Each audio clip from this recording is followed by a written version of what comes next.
Heroes across the Kingdom Hearts franchise use the Keyblade as their weapon of choice, as they seek to carve a path through the forces of darkness. But it's not their only skill. Most, if not all, Keyblade masters are also adept in the art of magic, and can launch spells to devastate their enemies without ever having to even swing their Keyblade. Magic has been a part of the Kingdom Hearts franchise since the very beginning. In fact, high-level players of the first game in the series often prioritized developing Sora's magical skills over his physical skills, as it was a more speedy and efficient way of overcoming enemy encounters. That was, of course, for numerous reasons. But for every spell that worked towards that objective, there are plenty of others that didn't quite fit the bill. That notion has continued across the entire franchise, so while some spells have frequently appeared, others only appeared in 1 or 2 games before being phased out, and it's those spells that we're going to focus on today. The ones that paled in comparison to other spells in their respective games, and after using them once, were seldom used again. So with that in mind, these are 7 of the most useless spells from across the Kingdom Hearts franchise. One of the most useful spells in the original Kingdom Hearts was Arrow.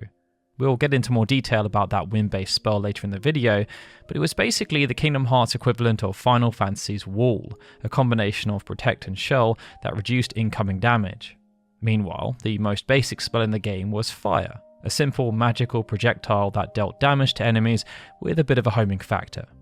For Kingdom Hearts 2, Arrow was conspicuously absent, while Fire was retooled to be less of a direct damage spell and more of a theoretically versatile one, combining elemental damage with defensive utility. In practice, however, Fire, even with its upgraded form, was more flashy than it was effective. Its range was limited, its damage output was underwhelming, and if the Kingdom Hearts 2 version of Sora was within Keyblade range, he had a variety of combat techniques to tear enemies to shreds without ever needing to consider its use. By the end of the game, Fire was also outclassed by a different spell. Kingdom Hearts 2 introduced Reflect Magic, which functioned as a sort of amalgamation of Kingdom Hearts 2's Fire spell, Arrow from the previous game, and the Guard command. Reflect protected Sora from damage, and then unleashed a powerful counterattack. It was therefore a better defensive spell than Fire, and a better offensive one too. Once you got Reflect from defeating Pete in the Timeless River world, there was no reason to ever use Fire again.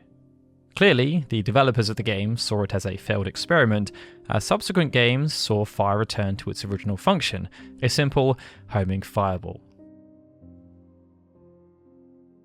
It's something of a running joke amongst the Final Fantasy fandom that status spells like Poison, Silence and Sleep are pretty useless in most games. In general, boss enemies tend to be immune to this kind of negative status effect, while weaker enemies aren't really worth wasting the time to debuff when they can just be defeated rather quickly. Of course, there are always exceptions here and there, but most games in that franchise could be comfortably conquered without ever needing to rely on status effects. When it came to Kingdom Hearts, this conventional wisdom held true. The earlier entries in the series didn't even have offensive status magic, with focus placed squarely on defeating enemies via direct damage with the Keyblade or damage-dealing spells. But Kingdom Hearts Birthway Sleep decided to mix it up with a suite of status magic, including Mini, Sleep, and Poison. All of these spells had some degree of utility. Mini made enemies tiny and weak to physical attacks, Sleep could take a swath of enemies off the board for a limited period, buying you time to heal or focus on a single foe, and Poison was an area of effect attack that inflicted, well, poison, causing enemies to take damage over time. Unfortunately, Poison was rather useless. On top of the usual caveat of bosses typically being immune to it, the damage inflicted by the spell was negligible, to the point where there was virtually no reason to cast the spell in the first place. Kingdom Hearts was always at its best when dealing with straightforward, direct combat, and Poison, a utility spell, just felt like a needless addition with no practical use. Perhaps when playing on critical difficulty, you can use Poison to deal chip damage while running away and then rinsing and repeating, but even then, it was more noble to just die from an enemy blow in the heat of battle, and to die of boredom while waiting for Poison to very slowly chip away at an enemy's health bar. In the original Kingdom Hearts, Sora had a handful of magic spells at his disposal.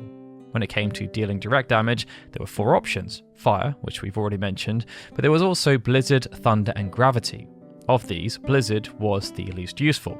Fire had a homing effect, Thunder covered a wide area, and Gravity was outrageously powerful, but Blizzard was just kind of there. On paper, Blizzard was like a shotgun compared to Fire's single-shot rifle and Thunder's area of effect grenade.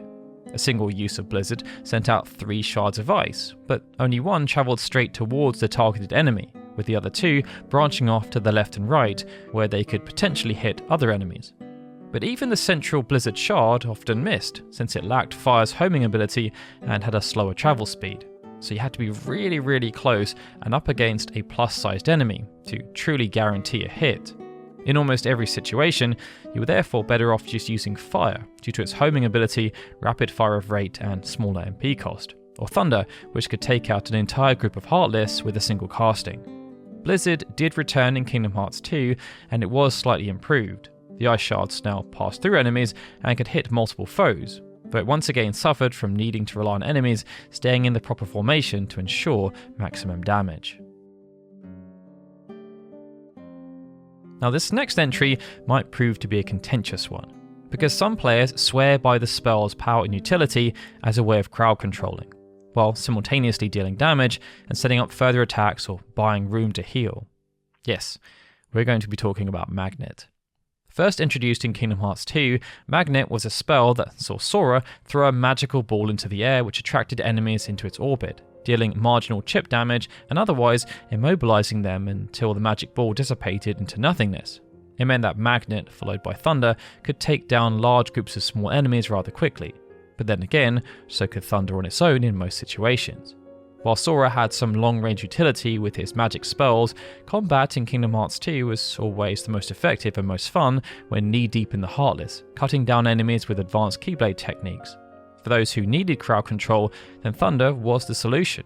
Using Magnet on top, while admittedly rather flashy, just felt like an extra step that was a bit superfluous, especially considering the hefty 30 MP cost to cast. Spells like Magnet felt like they were more for players pushing low-level runs on critical difficulty than for regular use, as in most situations, Reflect could also be used to buy a little breathing room.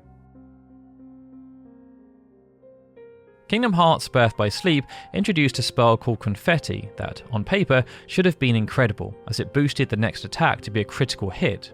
It was also easy to learn, all 3 characters could use it, and it was included in both Pete and Snow White's D-Links. But there was a catch to using the spell. Birth by Sleep didn't use MP like other Kingdom Hearts games. Instead, it used the command deck system, which allowed players to equip a certain number of commands, each with a reload time akin to cooldowns. Thus, casting Confetti didn't mean simply consuming a negligible amount of MP. It meant dedicating a command slot to the technique, a command slot that could have instead been given to a powerful magic spell, healing item, or Keyblade technique. On this basis, the payoff just wasn't worth it, and Confetti was therefore largely redundant. The convenience of guaranteeing a critical hit on your next attack was just not worth the cost of sacrificing an attack-based command. An argument could be made that following Confetti with a powerful attack command, thus guaranteeing a critical hit on an already powerful blow, was a viable use for the spell. But even then, it was a lot of setup for only moderate returns.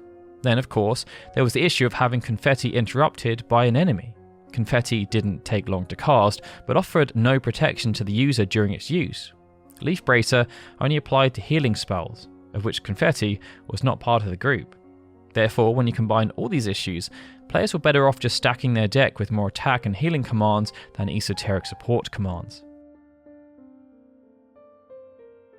The penultimate entry on this list is another interesting support spell called Confuse, which was designed to sow chaos across the battlefield. Traditionally, Confuse worked by causing the target to lose track of friend or foe, meaning that they were just as likely to attack their own allies or even themselves as they were to attack enemies.